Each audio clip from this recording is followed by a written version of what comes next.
basically, these are some few words which you can associate when we talk about work ethic. We're talking about the conduct, we're talking about ideology. What are your ideas, or what do you think the workplace should be like, or what do you think as an employee, what is expected of you? We're also talking about innovation. How innovative are you going to be in the workplace? Your employer demands you to be very innovative. How do you go about it? We're also talking about integrity. Very, very, very, very important. Very important. Vision. What is the vision of the organization? Are you aware of the vision? What is the code? And overall accountability. These are all words that when we talk about work ethics, it comes to mind. So work ethic is a set of rules and principles that guide your behavior in the workplace. So these are things that guides or shapes the way we behave in an organization or in our respective organizations. It includes things like reliability, professionalism, accountability, and the willingness to go above and beyond. This is very, very important.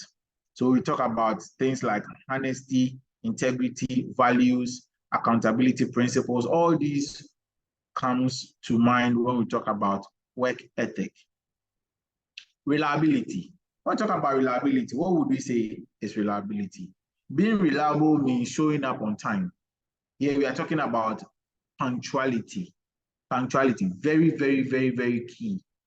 If as a worker of an organization, you are not able to display this attitude or this characteristic, then it means you are questionable. There may be instances where you have issues coming up on time, but it should be a general disposition of an employee to be always available on time, such that when we know this office opens at 7 a.m. to the public, you should be in the office by 6:30, set up and ready to open to the public. Meeting deadlines. We understand that times are tough, people's minds are here and there, but when it comes to deadlines that you have to meet as an employee of a company, it is required of you to make this time and ensure that you are spot on with this.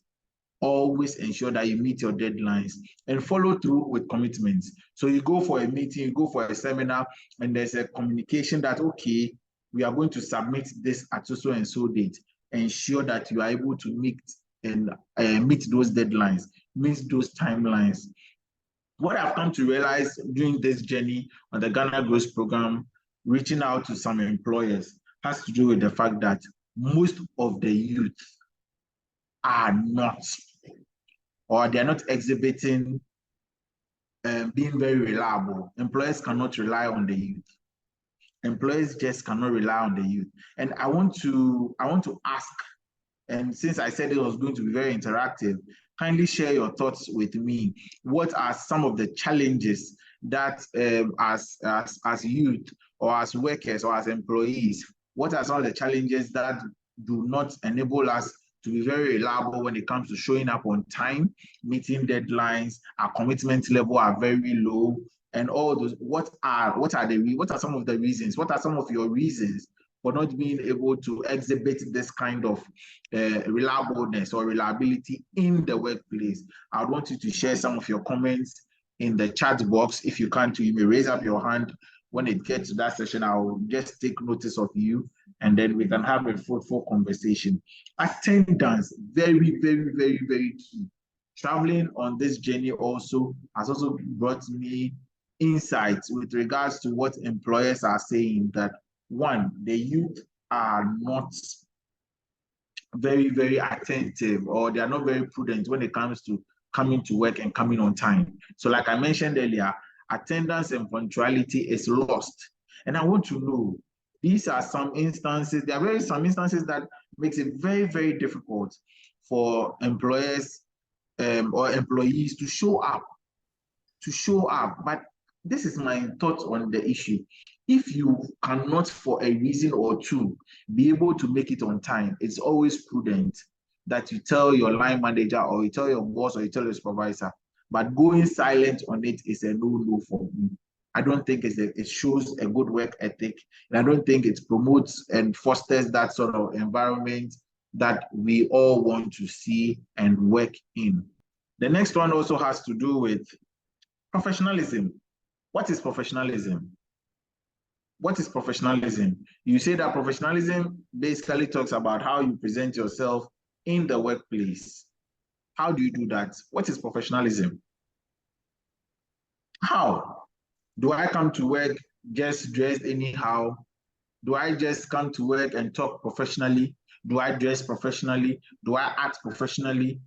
Do I relate with my other colleagues in the office professionally? The key word here is professional. What does being professional mean? To me, professionalism or being professional is defined by who you are, your inner being. Your inner being. Because if you do your things or your mindset about an activity clearly shows how you treat others, how you behave towards others. Your inner character will be demonstrated in how you see others and how you talk to others and how they perceive you. So I always say professionalism is inner character plus behavior exhibited.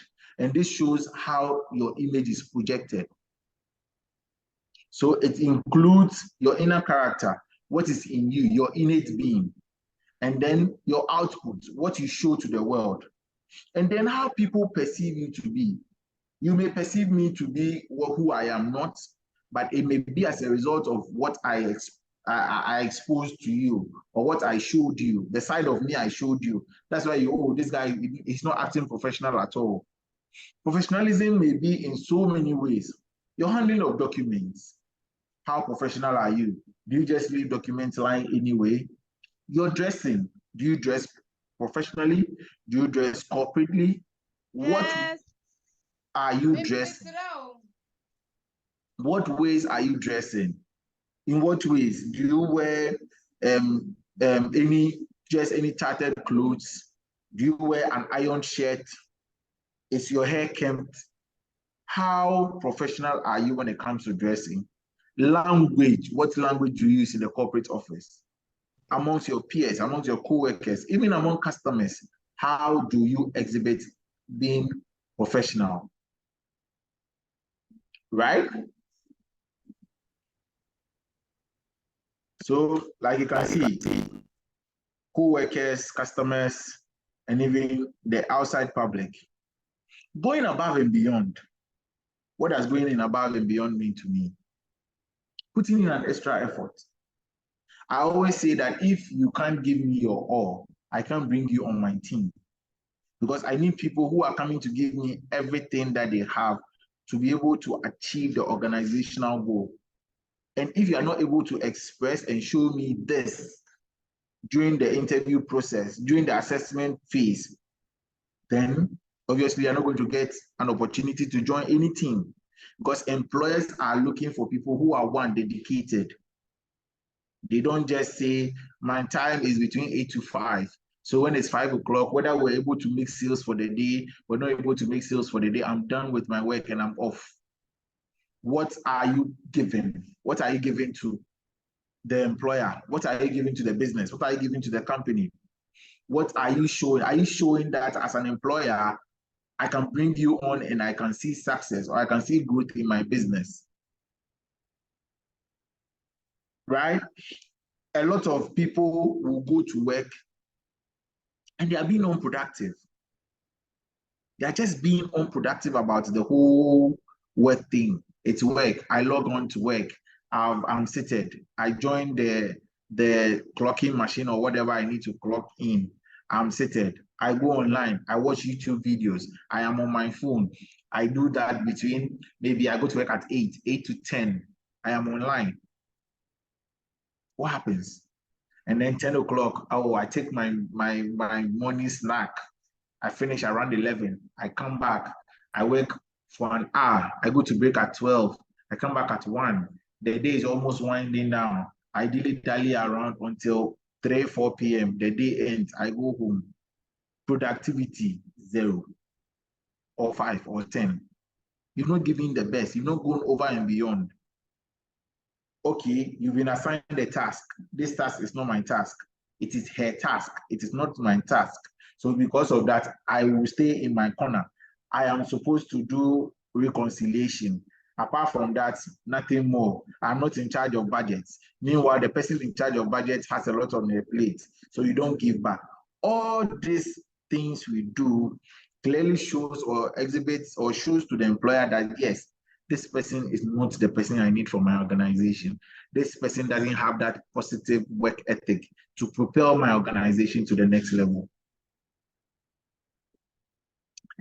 At this point, I want to take some few thoughts. These are the initial thoughts. Okay, I can see some comments from Wambila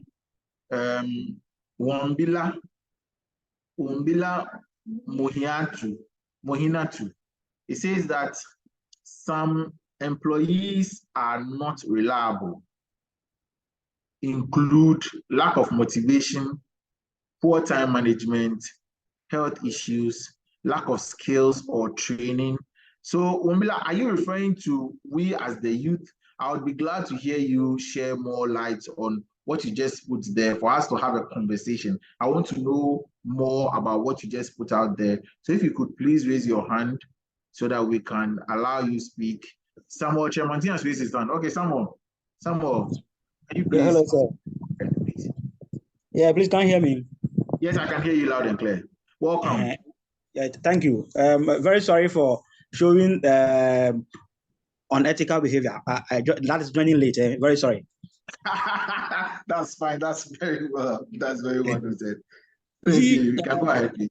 Like I have had some experience working previously both with public sector and the private sector, and most of the challenges that I have found is that when especially in the public sector, when you employ somebody and the work, the specific task the person is supposed to be taking is not defined, sometimes it becomes so difficult to, let's say, to even assess the person.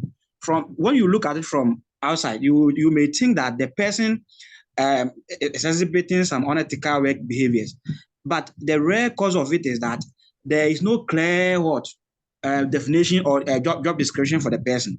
And then when let's pick our health sector.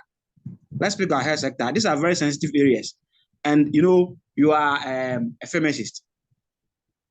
You are supposed to administer drugs, and then somebody is supposed to do injection.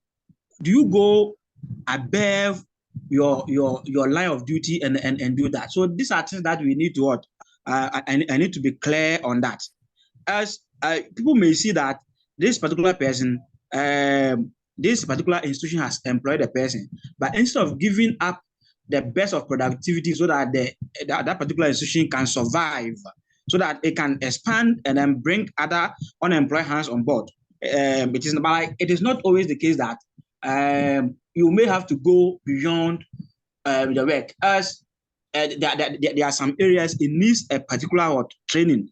And if you don't have that set of skills and you venture there, you put yourself and that particular institution into trouble. So these are some of the thoughts that I would like us to discuss so that young people will know this. And for the private sector, in most cases, even the work that you'll be assigned, you can't even have the time to even complete within the day or a month. So like you hardly see people idling. The job descriptions are clear, but like when it comes to the public sector, it is where you have these particular issues. And if you want to pick the teaching, for example, there's a timetable. There is, as a secondary school, there is a head of academics whose responsibility is supposed to go around to make sure that teachers are in class teaching. So some of these things, you hardly find people idling, workers or youth employed in these areas idling. But like when we come to an administrative sector that the job line or the job description is not clear, it is where some of these issues try to pop up. So these are my thoughts that I would like us to think about this. Thank you. Thank you very much, Samuel. Wambila, yeah, you have the floor, please. Yeah, with regards to the lack of motivation that will have to do with the employees. Employees who are not motivated to perform their responsibilities or taxes may not are not reliable as a result of lack of motivation. So, in your thought, you believe that the employees are not motivated? Is it financial motivation? Is it even non-financial, as in rewards? What do you think is the problem as a youth finding yourself in this space and you seeing that we are not motivated enough? What do you think can be done to curb this? With motivation, that it doesn't matter whether financially or non-financially. Okay. Okay. Yeah. Okay. With a poor time management too. Hello? Yes, I'm here. Yeah, with the poor time management too, difficulties in managing time efficiently and effectively can also lead to unreliability. Okay. Okay. Okay. So, in your thoughts, we as youth are not managing our time well enough to give our employers or organizations the best. What are some of the things we do that is making us not time conscious or better time managers of our time? What are the things we do that affects time management? Is that a question, please? Yes. Sometimes, I would say sometimes it's just personal reasons. Let's say ignorance. Okay. Okay. Yeah. Okay. And okay. being relaxed. Thank you very much. And being relaxed about the work. Yes, please. Okay. Okay. Okay. Okay. Thank you very much. Please, you can, if you don't want, you can be sharing your thoughts in the chat box, and then we'll share them as well. I saw that Akoli, please raise your hand. You have the floor, please. Thank you. Thank you very much. Yeah, hello. And the lack of Can I skills. talk now? Oh, sorry. Umbla, are you none? I was to talk of the lack of skills, but it's okay. Okay. Okay, I'll come back to you. Okay. Samuel. Akoli, sorry, please. You can go ahead, please. Yeah, in yours, I want to know where that's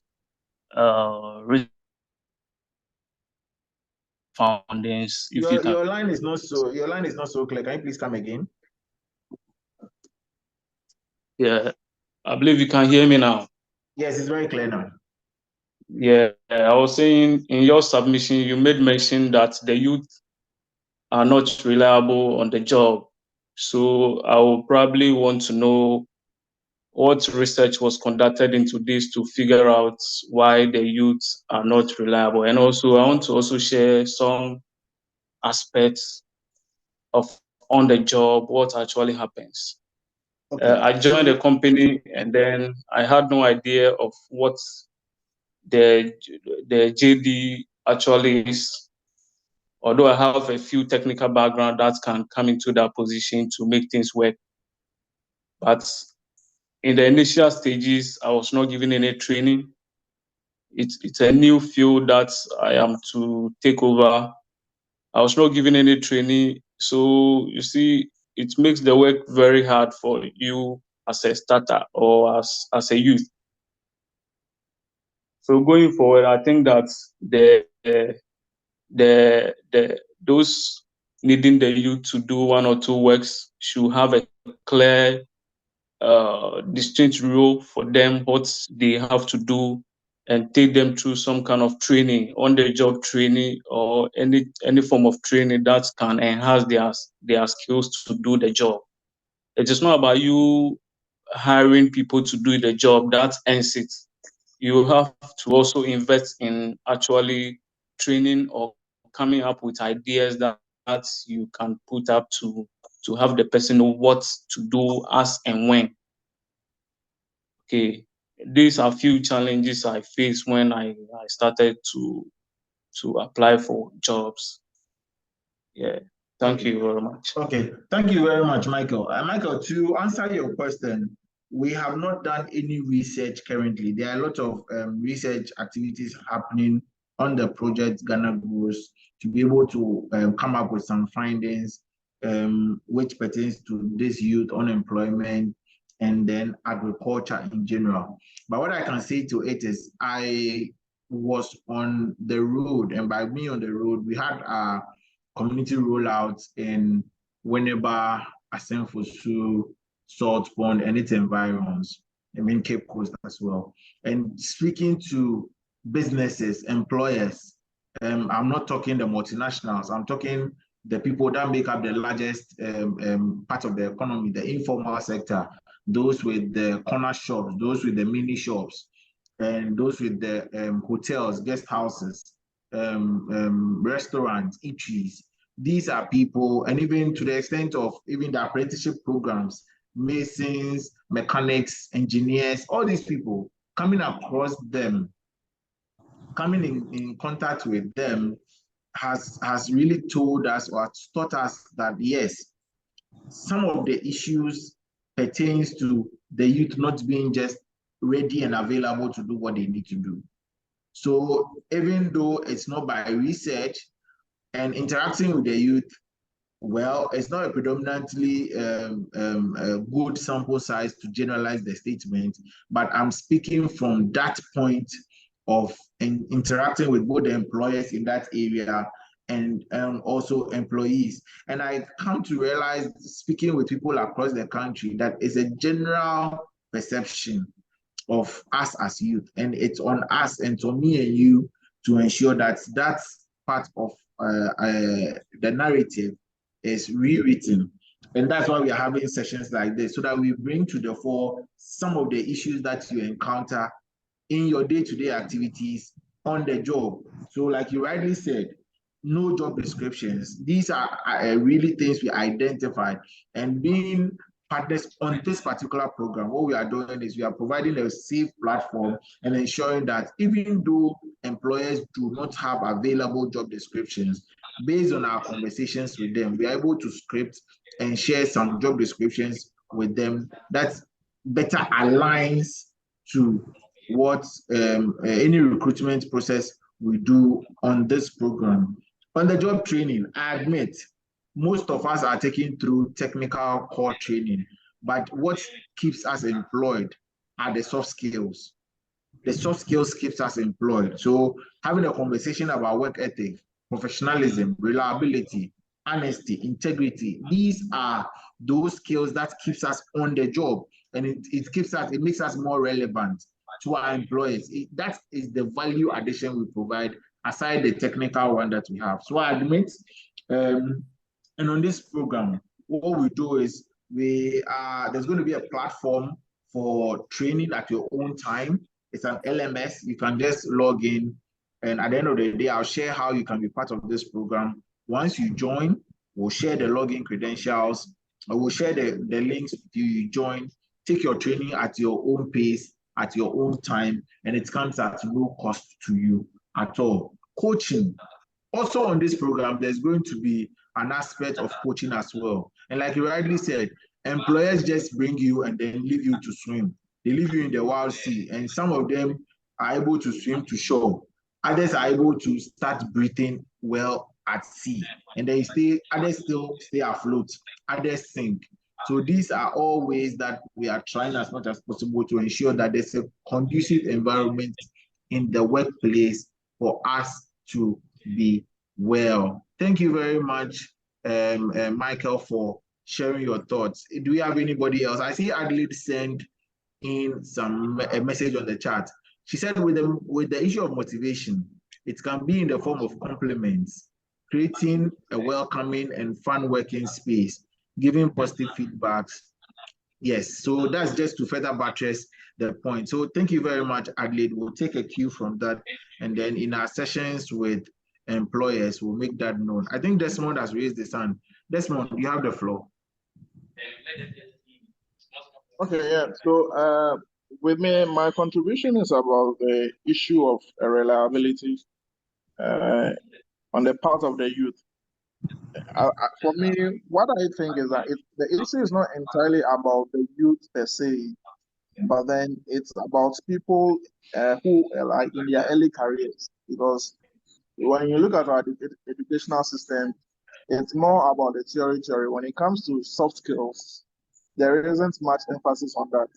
So people come out of school, they may have a theoretical idea of how to go about the work, but when it comes to how or the ethical aspect of the job or how to carry themselves around in the work environment, they do not know. And the universities, especially in Ghana here, do not place so much emphasis on internships or industrial attachments and all that, because that is the space where you'll be able to learn the do's and don'ts of the work space or the work environment. So for me, I think it's necessary that organizations also place emphasis on new entrants when it comes to onboarding and orientation to also help them build their soft skills. And I think that will also help. Thank you. Thank you very much, Salom. I think you hit the nail right on the head when you mentioned lack of orientation. That is a very good point you just raised. And we'll share that also when we have our session with employers to make them aware that things like this or activities like this cannot be skipped in the recruitment process. I believe the recruitment process does not end. It's a continuous wheel that has to be, but you have to go through it over and over and over again. Samuel, you are back with some more apple. You have the floor. Yes, sir. Thank you, sir. I had a particular interest on the farming that you mentioned. I don't know. Okay, anyway, if I'm not jumping the gun, how is it? Because that particular area, it is something that there should be a national discussion on it. For example, when I completed school somewhere 2014, we were doing our national service. And we saw the job market, though we have different backgrounds. We have agri students, people with rural development. The place that we were doing the national service, we have access to land. So what was left was some initial capital for us to go into yam farming. And it's like every time when we meet in our national service place and we are discussing, some people have the zeal to go to this area. So what we did was that we gathered some money and then we started but it got to a point that the kind of input or the things that we need to make the farming move on smoothly, it was so difficult to easily assess them. So what we did was to leave what we left with two of our colleagues. So that we moved to Accra, Kumasi, and the cities looking for unexisting jobs. So like that particular thing, it is high time that we have a national discussion on it, because people are moving on the street of Accra, Kumasi, our major cities, with this kind of strength. If we are able to mechanize our agriculture, put people from rural development background together, I think they are going to make something big out of it. So like if there is this option, please, I will plead that we handle it with care and then put people on board, because sometimes when you look at the statistics, people completing universities, and you think like, hey, so in the next 10 years, what are we going to do? Look, these are the most they have the skills, they have the strength, and they've gone through all this education system, come out and stay with their parents unemployed for about 5 years. What is going to happen? So please, if there's something on it, let's have a national discourse on it so that government can craft policies around this to lift the youth out of it. Thank you. Thank you very much, Samuel. Thank you very much. So I'll share more details on the Ghana Growth Program and how you can be a part of it. I'm just seeing a message pop up, but I'll skip it from Adelaide for a while and I'll come back to it and then we'll sort that bit out. So moving right on, benefits of a strong work ethic. What are some of the benefits that we as individuals derive from it. Once you work in an environment that doesn't bring the best out of you, you realize that you have little or no job satisfaction at all. Your satisfaction when it comes to work, your attitude towards the work is very, very, very, very low. And this affects your performance.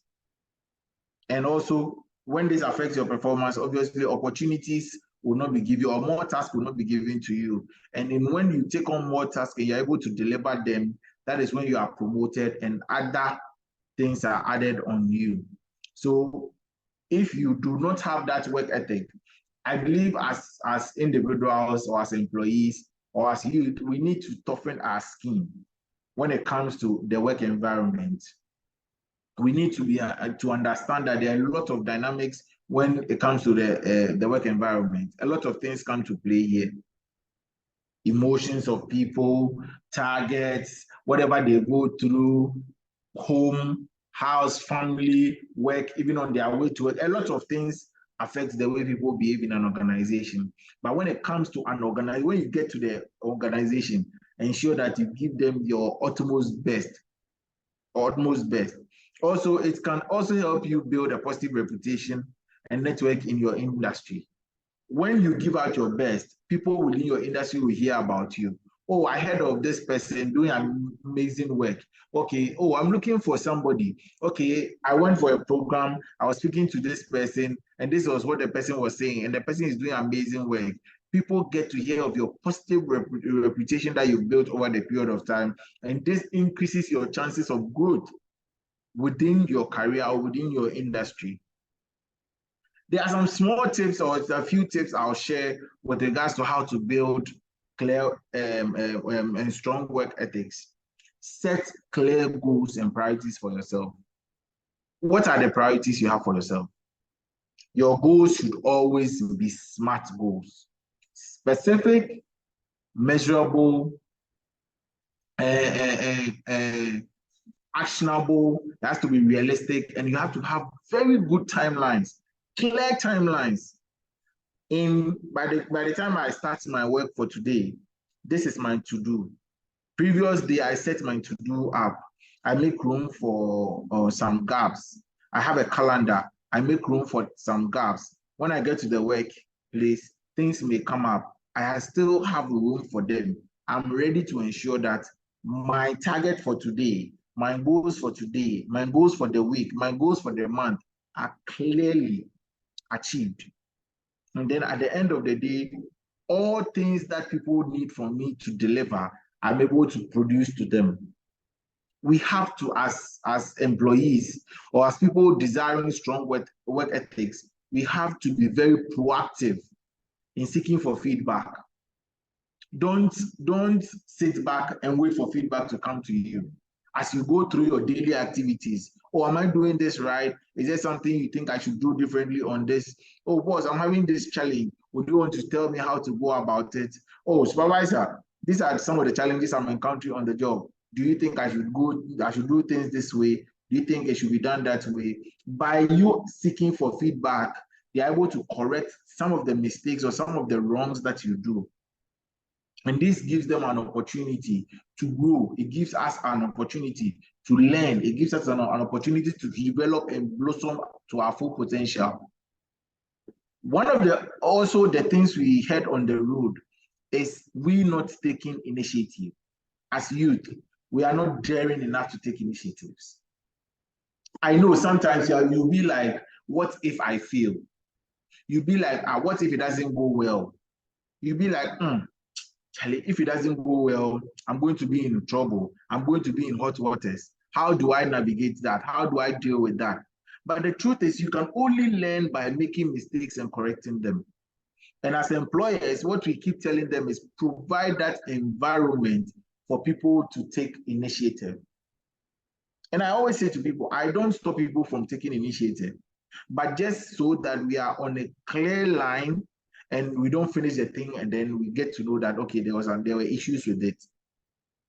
I agree. Sometimes you have your own way of the way things may go. The employer has his own mind of how things should go.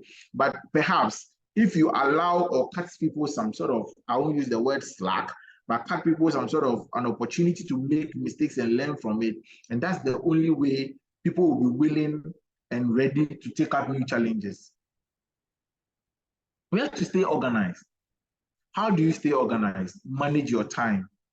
Manage your time effectively. Don't be doing things at any point in time.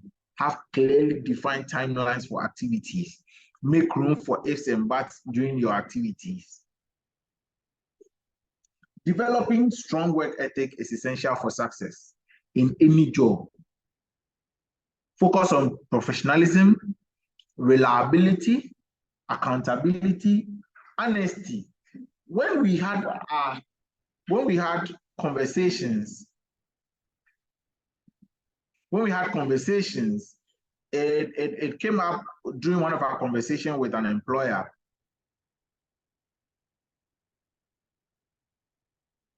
It came up that in one of the conversations with an employer, that people just come and then they steal from you. People come to work and then, oh, money is allocated. You are watching over sales. They take the money, they go and they don't come back again. Another time, they will be leaving and they are working. Oh, please, my mother is sick. I'm going to take care of her. They go, they don't come back again. No notice, no nothing. They just leave the job. How do you expect businesses to grow? How do you expect businesses to expand and be able to take on the teeming youth that are ready to handle the industry? How are we able to do that? I always say that let us as youth build a resilient scheme. Let's toughen up. There are instances where some businesses are struggling to even pay salaries. Businesses are struggling to even pay their statutories. But if we don't demonstrate this clear work ethic, if we are not able to do this, then at the end of the day, I as a business development person, going to look for job opportunities for the youth, I can't go. Because when I go, the bosses or the employers will tell me that, okay, my business is not going on. I don't seem to need the services of anybody. I'm rather thinking of folding up. I'm rather thinking of hiring people who are older, more reliable, more stable, because also the youth have itchy feet. Today they are here. They are here now, but they are still looking for employment elsewhere. These are the sort of conversations we should have. I think I've spoken a lot. I'm now going to make it an open forum. Let's share ideas. How do you think as youth, what can we do to change this narrative? Michael, welcome back. Yeah, thank you very much. I've been on and off due to one or two things I have to resolve. Oh, but the little part I listened to, this is very educative, and I think that going forward we should be having more of this frequently. What I would say is that, working nowadays is not very easy, because of advancements in technology. Especially, I belong to the engineering firm, and new developments are coming every day. So one thing as a youth, we have to keep ourselves updated with new technologies, and notwithstanding that too, we have challenges along the way, especially where I work, where I was working before I moved to my current role. There have been this notion of someone having a skill, or he have an idea of how to solve a problem, and then he keeps that to himself. Or in engineering, we deal with so many manuals, so the person keeps the manual to himself. He wouldn't want to release it every time he needs to be called to do certain job. And this person I'm talking about is a very aged man, and So I've been thinking, what if he goes home and he dies? And, so what are we going to do? Are we going to open his brain to pull out what these skills to share or what? One thing I've realized is that working with a white man, it's very easy than working with a black man, because black men always want to keep things to themselves. They don't want to share things. They want to be called from the house to come and resolve problem. They find pride in that one than sharing solution to problems with everyone in the team. So that's one thing we have to keep in mind, that we should be open up. The more I believe in sharing, the more you share knowledge, the more you acquire more, you gain more. So every time I look forward to having opportunity to share what I'm really doing with people, so that even if I'm not there, they can find it easier to do things on their own. So this can also be broadened, or can also be shared when you have a good team leader or you have a good supervisor. That's what I think. Thanks. Thank you very much. Thank you very much, Mike. Thank you very much. I see Adley shared earlier. Some employees too can be lazy, though. That's their nature. And with the poor time management, people don't set their priorities well. So they end up being caught up with a lot of work at a time. Some employers too can be bossy. I won't say it's within their right, but they are the bosses. Samuel Martin also mentioned, provided you have a tolerant or accommodating boss. So that's I am sure it's with the issue of initiative. And then Samuel also says, apart from skills training, do you have support for startups and existing small businesses on their knees? On their knees. Okay. So yes, Samuel, I'll give you some few details with regards to the Ghana Growth Program and how to be part of it. But at this point, I just want us to have an open discussion. I've shared some few thoughts. We have about 36 people on this call. I want to hear your thoughts. There are lots of jobs and job seekers. And after getting jobs, what do you think will keep them in the job? What are the things that will keep us as youth? What will keep you as an employee in a job? Because one thing we don't have is we have itchy feet. We are always ready looking for other opportunities elsewhere. We are not ready to stay back and learn.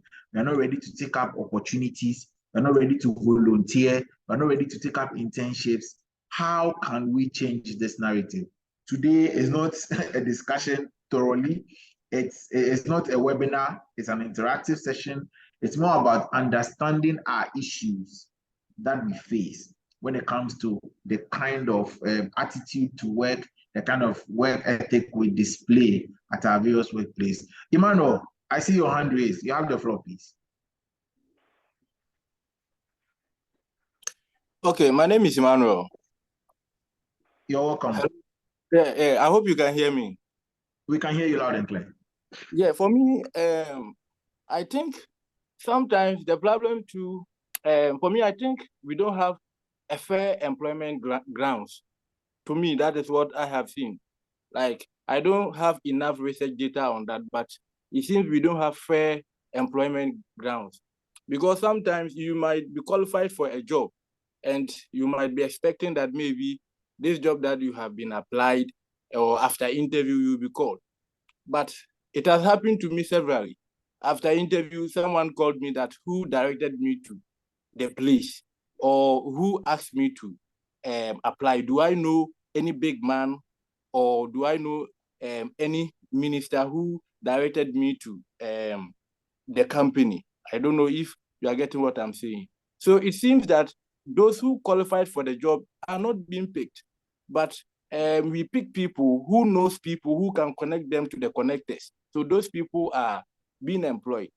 So if such a person is being employed, he feels so reluctant that if he does not perform and you sack him, the big man will reconnect him to another connector. And even sometimes when it comes to the public sector, if these big men connect people to employment, they tell the people that if someone worries you at work, just inform me.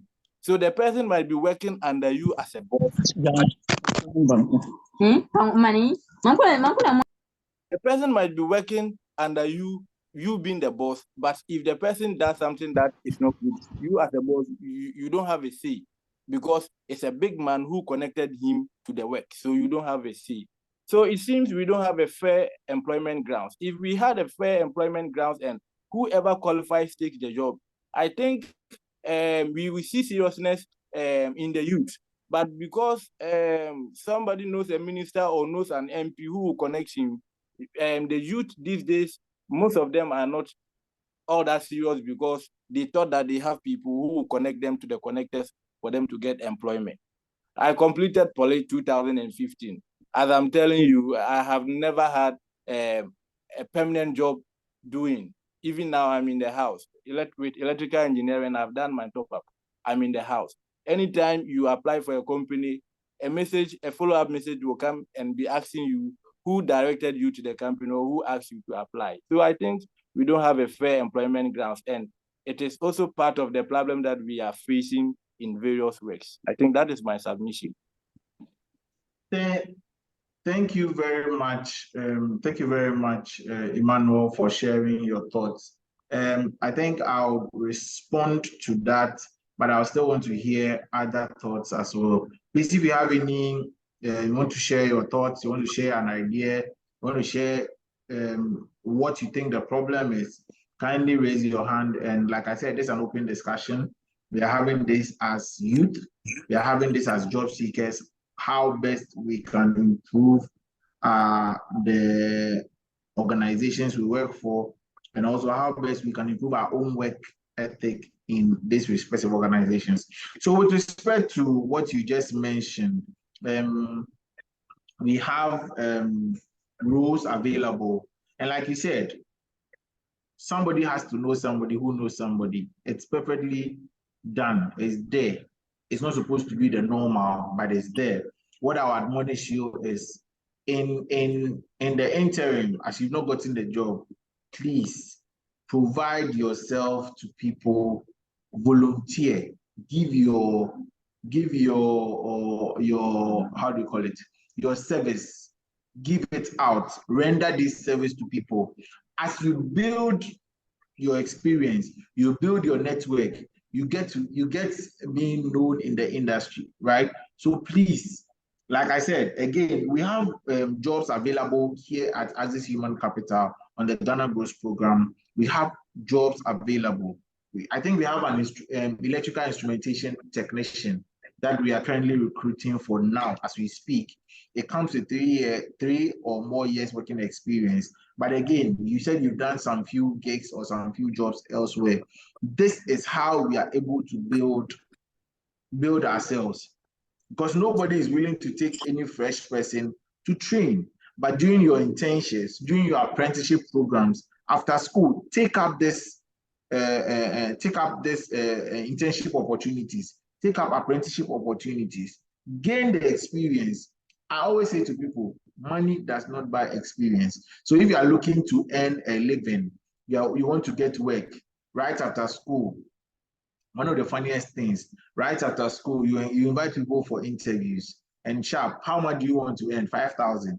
Meanwhile, somebody who's been working for more than 5 years or more than 4 years is not on that same level. And it's not even earning that amount, but that person is ready to work. And I ask myself, how can we resolve that? I know the economy is hard. I know things are expensive, but we always need to start from somewhere. And that somewhere is starting small, building capacity, earning more, and then overall you become that holistic employee or that holistic person who is willing to earn as much as he or she can. But if right after national service, they ask you, what is your salary expectation? The place, your transport to work and back is not even up to 10 cedis a day. And already you want 5,000 Ghana cedis. trust, truthfully, you may not earn that amount of money. In some instances, you may, but in some instances, currently, you are not going to earn that amount of money. Then at the end of the day, you sit home, and then as time goes, you are not able to do anything. So I beg you, I plead with us as youth, any opportunity we get to render a service, render or volunteer, let us take this and build our capacity. It is when you build your capacity that you'll be able to earn more. If I don't know what you come with, I can't give you more. But if I know that, okay, this person has this number of years experience and is coming to the table and can propel my business to the next level, any amount you ask me for, I will give it to you because I know what value you are bringing to the table. Only education is not enough. Education plus experience is the way to go. Education plus volunteer is the way to go. Education plus apprenticeship is the way to go. And in that same time, I want to speak quickly about the Ghana Growth Program. And that's it. So the Ghana Growth Program, like I said, is a program by the Springboard Roadshow Foundation in conjunction with other partners. Access Human Capital happens to be the HR partner on the program. We are looking at the ATVET space. And by ATVET, I mean the Agric TVET. So the value chain of the Agric TVET is worth over $3.6 billion in Ghana. And this is an opportunity that we all can tap into. One, we are trying to ensure that whichever mindset we have with the Agric sector, we're able to change that mindset. That mindset that Agric has to be whole and stick or whole and cutlass, we have to do away with that kind of mindset. We also have to ensure that opportunities in the Agric and the TVET sector are available. And this is where we are going to give you more knowledge, more research, and more data when it comes to that. And when I talk about Agric and the Agric TVET, this is where we are talking. We are looking from education, from research, which means everything before you put the seed in the ground. And then even when you put the seed in the ground, whether you are doing planting, animal rearing, spraying, fertilizer, veterinary services, food loss management, and etc. And we are looking even further into processing. We have a lot of women now doing a lot of processing, a lot of juice, a lot of sobolo, a lot of bringing up new equipment, packaging, labeling. We have graphic designers, web developers, and all these people.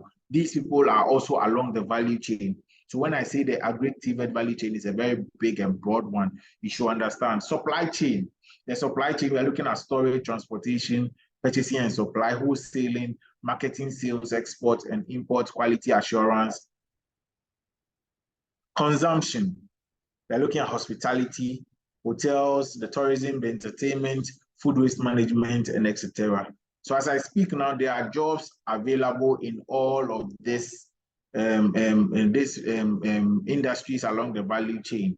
On top of the top of my head, I know there's an organization that is looking out for warehouse managers across the country. I know there's also one we are looking for commodity officers. These are basically people who are going to purchase their commodities from the farmers or from the off-takers, and then we are able to store them in our warehouse for the future. We're also looking for, I think also it's a front-end developer and also a back-end developer.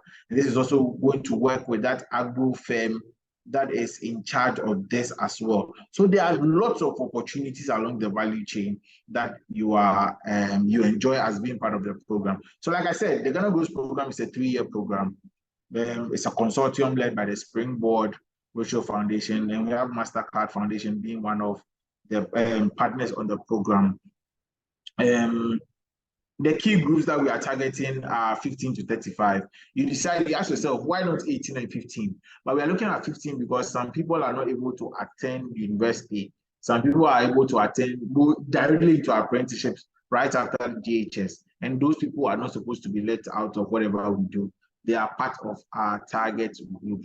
Women, our young women especially, we've realized that most of these young women, they are not able to put themselves out there when it comes to employment opportunities or even when it comes to applying for jobs.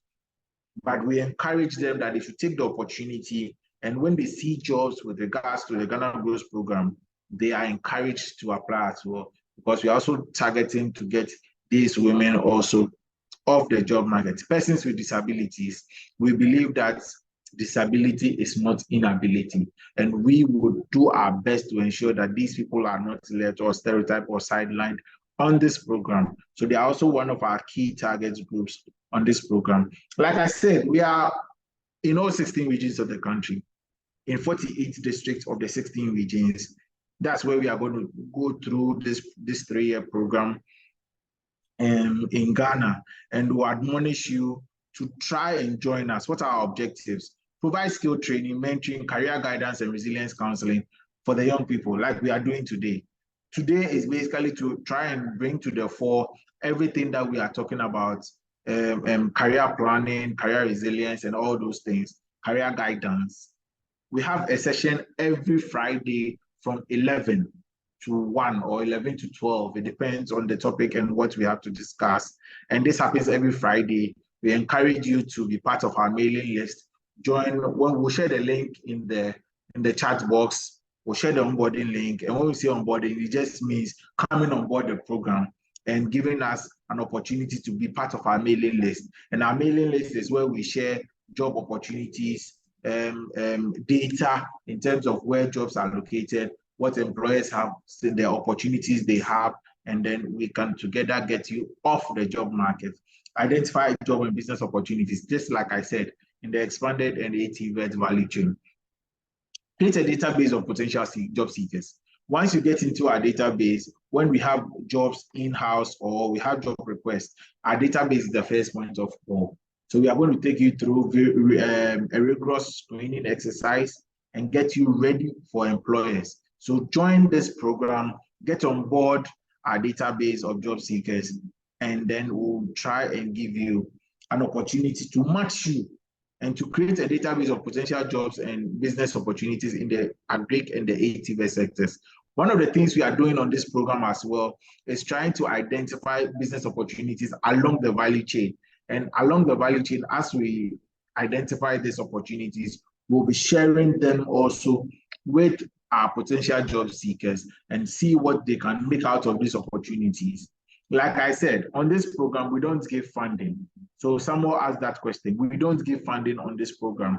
But what we do is there are so many incubators and programs that the MasterCard Foundation and other organizations that secure funding or that give funding, we are partners with them. So we'll share information with these organizations and we can take it from there, where we share the information that so and so needs help because he or she is on this program, and we can build them.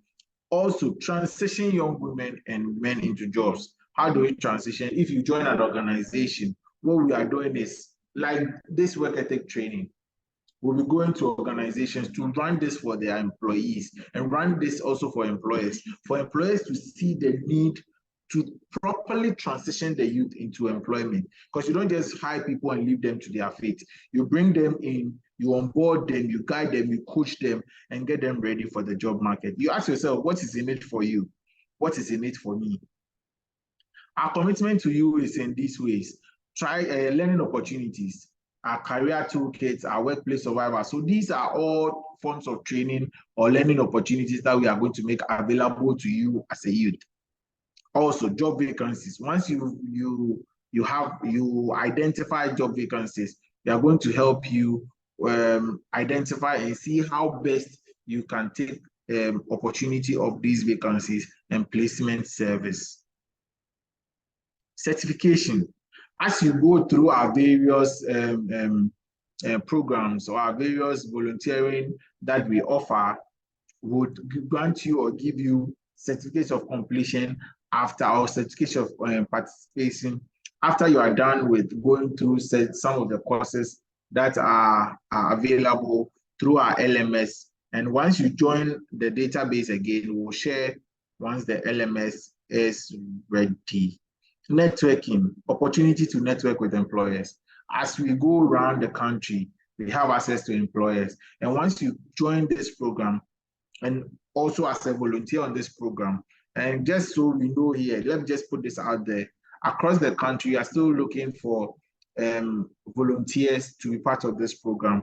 And these volunteers are basically going to have and be a point of course in the various regions.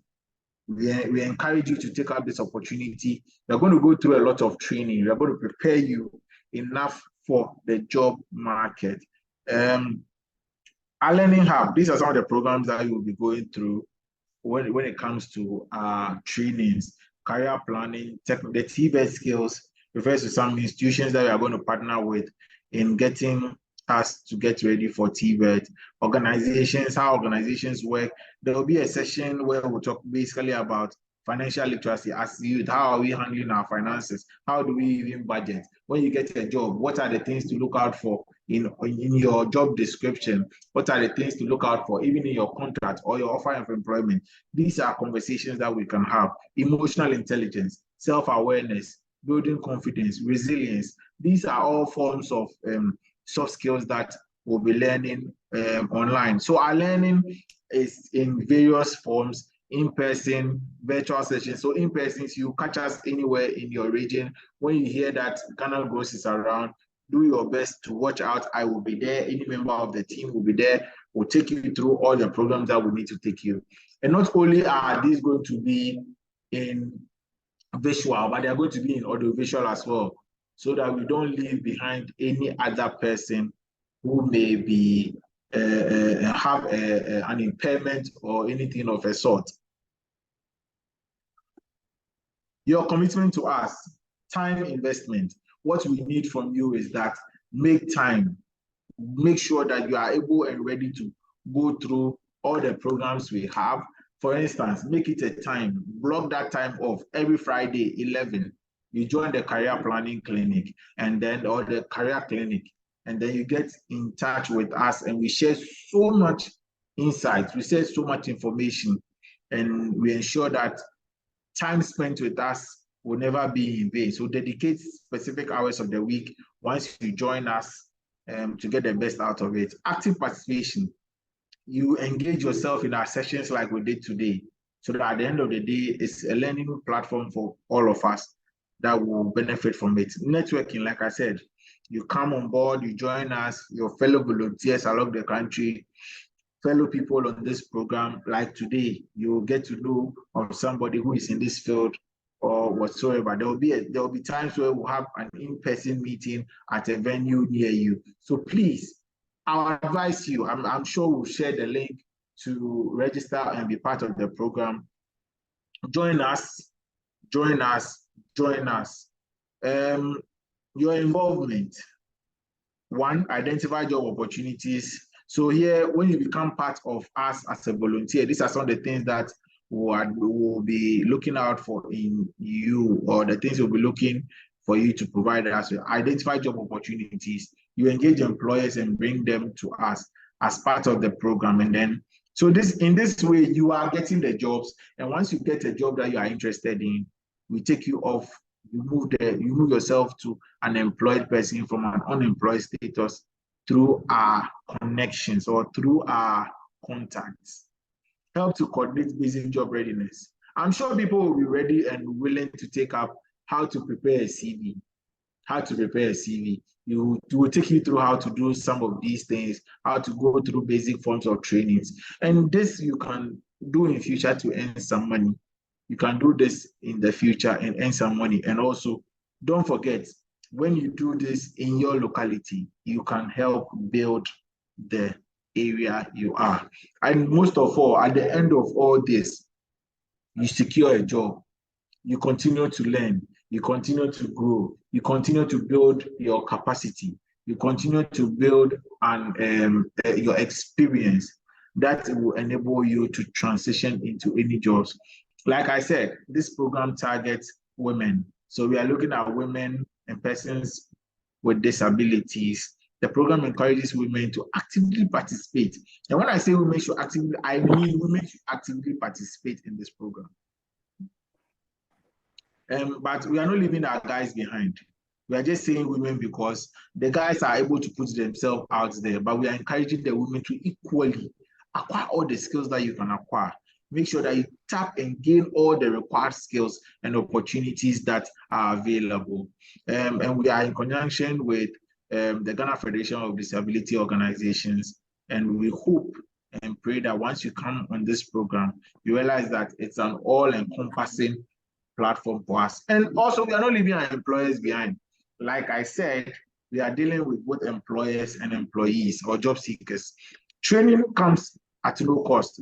We come to your organization. We've had several sessions with customer service, emotional intelligence.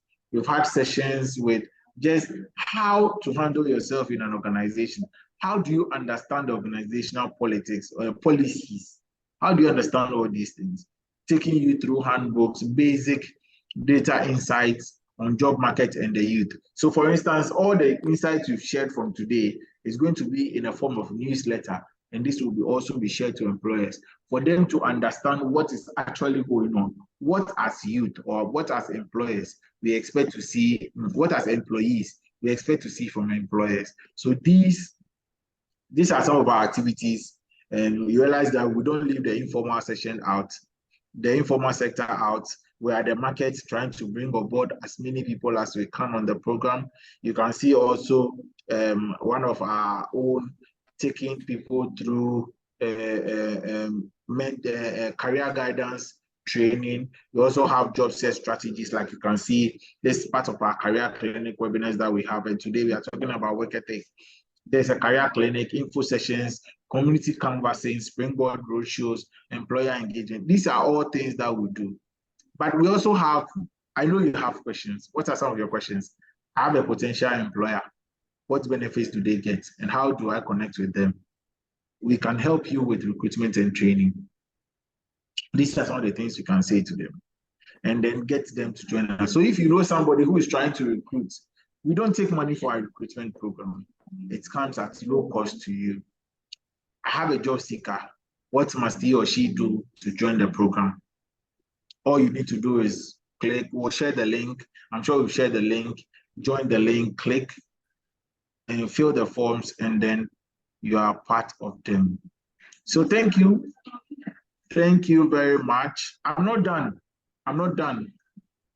I think I've seen some few messages in the chat box. Let me see if it pertains to our discussion.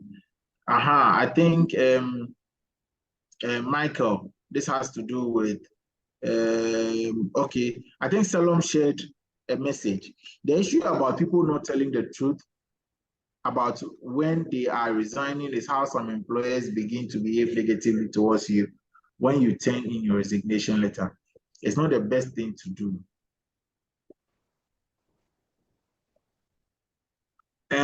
That's why we say it's not the best thing. It's not the best thing to do anyway. So I admonish you, irrespective of how I know some employers can be very vindictive and vilify you and all those kind of stuff. But all I will encourage you to do is follow process, follow procedure, such that tomorrow when someone goes back to do a background check on you, you realize that you are clean. Can you get our contact? Yes, we'll share our contact with you. Please, if you have anybody, you can copy the link there. Once the person's joined the link, we'll be able to reach out. But if in case you want to reach out to any member of the team, you can reach out to us on the number on your screen. You can take your screenshot and then reach out to us if you have any questions, any suggestions. Okay, so as part of what we do every day, just so we know we are ready, we are going to share a poll, and kindly let us know your thoughts about today's sessions. If there's anything you would want us to add, kindly put your thoughts on this poll. So yes, the poll is up here. Can you please complete the poll for us right away before we end this session? Thank you for your thoughts. If it's been very insightful, how insightful, somehow insightful, let us hear your thoughts about what kind of topics you are looking forward to us discussing, and would you recommend this program to any other friend? Please don't fall off the call. I want us to take a group virtual picture just so that me too, I'll say that I was able to have a fruitful discussion with all these beautiful and wonderful brains here. So don't go. I would want us to all at a point in time put our cameras on, and then we'll take a good selfie. Say Ghana grows, hope day. And when I say Ghana grows, anywhere you see Ghana grows, the meaning is hope day. Hope day. We will transform Ghana using agric, because that is all we have as youth. We can do it. Hope day, we will do it. We are 32 on the call. Let's as many of us, let's try and complete the poll so that going forward we know the kind of topics to bring to you.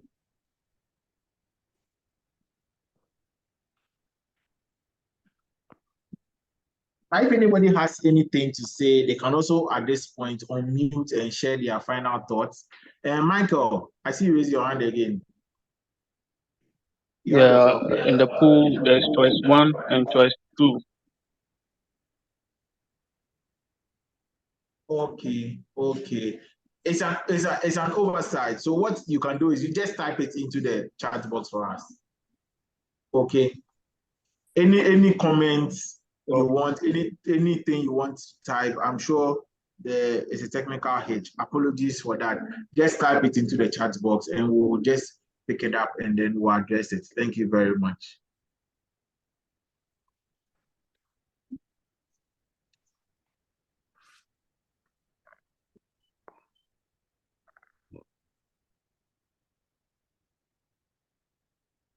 Maybe 7 people have taken it. Let's do. 12 people pay. 30 people, only 12. Please. Or you want me to make the amendment and reshare it before we leave the call? Please. I need to know. I need feedback. And that's the only way I can get to develop as an individual, and also tend to bring about the topics that are more relevant to you. So please share your thoughts. Share your thoughts with us.